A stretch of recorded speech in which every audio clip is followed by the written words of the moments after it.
ছোট্ট একটা ভৌগোলিক এরিয়া, এই এরিয়াতে 18 কোটি 20 কোটি মানুষ, সংখ্যাটা তো অনেক, কিন্তু এই সংখ্যাটা তো আমাদের সম্পদ হতে পারে। এই সম্পদ হতে পারে, যদি আমরা সম্পদ করতে পারি তাহলে আমাদের ছেলে হোক মেয়ে হোক 2 সন্তান যথেষ্ট, এইটা চিন্তা না করলেও চলবে যদি আমি একে পারি। আর যদি না পারি তাহলে ডিসকারেজ করা হয়েছে ধর্মেও, তাই না? অধিক জনসংখ্যা কম সম্পদ, এটাকে ডিসকারেজ করা হয়েছে না? হয়েছে কিনা? হয়েছে। এটা অনসার অফ বালা। বালা মানে কি? দুর্যোগ। তোমরা এটা থেকে সাবধান থাকো। ইন্ডিকেশন আছে এরকম ধর্মে? আমি কি এখানে মাদ্রাসার শিক্ষক আছে কিনা? ইন্ডিকেশন আছে না এরকম? আছে তো। আমরা যদি সেই সম্পদ যদি এখন আমরা হেলায় ফেলে দেই, যদি আমাদের সন্তানদেরকে ছাত্রছাত্রীদেরকে যদি আমরা কর্মক্ষম দক্ষ জনগোষ্ঠীতে পরিণত করতে না পারি, তাহলে জাতির সামনে অমানিসা আছে। এই অমানিসা দূর করার দায়িত্ব, মূল দায়িত্ব আপনাদের, যারা আপনারা মাধ্যমিক লেভেলে শিক্ষক আছেন। বুঝতে পারছেন? আপনাদের আদর্শ শিক্ষক হতে হবে।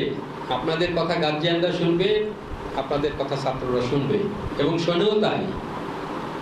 আদর্শ না হতে পারলে শোনে না।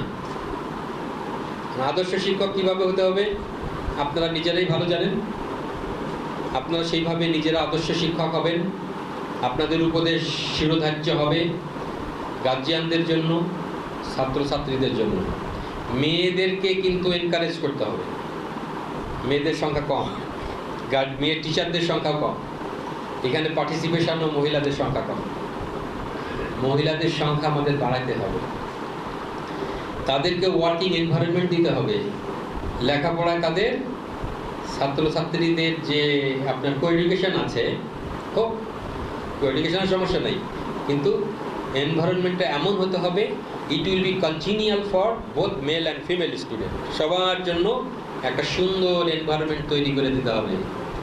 সেটা করতে পারলে ওইখানে মেয়েরাও আসবে, ভয় পাবে না। গার্ডিয়ানরাও মেয়েদেরকে পাঠাবে।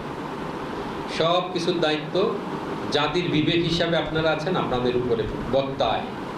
আজকে যে ওয়ার্কশপটা হবে, ওয়ার্কশপটা হচ্ছে যে আপনারা আগে মোটিভেটেড হবেন। আমি যে কথাগুলি বললাম আপনারাও আজকে ওয়ার্কশপের ভিতর দিয়ে জানতে পারবেন, আরও অনেক তথ্য জানবেন। আমাদের দেশের বর্তমান কি অবস্থা আছে কারিগরি শিক্ষায়, টেকনিক্যাল শিক্ষায়, সেই অবস্থা সম্পর্কে আরও অবহিত হবেন, এবং নিজেরা অ্যাডভোকেসি করবেন যাতে গার্জিয়ানরা তাদের বাচ্চাদের, ছেলেদেরকে, মেয়েদেরকে ভোকেশনালে, ডিপ্লোমাতে পাঠিয়ে দেন। তাহলে আমরা একটা সঠিক জনগোষ্ঠী, দক্ষ জনগোষ্ঠী পাবো, যারা দেশে এবং বিদেশে অবদান রাখতে সক্ষম হবে। সকলকে ধন্যবাদ।